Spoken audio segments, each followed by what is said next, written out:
Copa আমেরিকার ফাইনালটাও উদযাপন করতে লিওনেল মেসি যেতে পারেননি আর্জেন্টিনায়।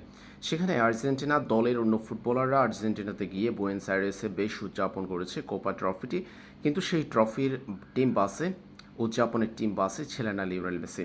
তার পায়ে যে ইঞ্জুরি হয়েছে, অ্যাঙ্কেল ইঞ্জুরিতে পড়েছেন আর্জেন্টাইন সুপারস্টার, সেটার জন্য মূলত তিনি যুক্তরাষ্ট্রে স্টে করেছেন।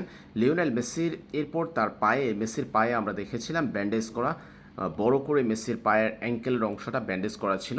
আর্জেন্টাইন সুপারস্টার এরপর কোপা আমেরিকার পরে যে কয়টা ম্যাচ ছিল মেজর লিগ সকারের অর্থাৎ ইন্টার মায়ামির, সেই ম্যাচগুলোতে খেলতে পারেননি। তবে এবার মেসি ভক্তদের জন্য একটা সুখবর রয়েছে, সেটা হলো মেসির পায়ের ব্যান্ডেজ খোলা হয়েছে। তিনি ফিরতে যাচ্ছেন কিছুদিন পর।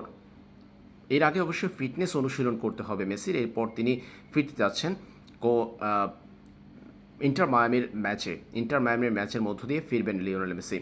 মূলত লিওনেল মেসির পায়ের ব্যান্ডেজ যে খোলা হয়েছে কিংবা তার সেরে ওঠার প্রক্রিয়াটা যে দারুণভাবে হয়েছে, সেটা আসলে দেখা গেছে এডিটাসের এক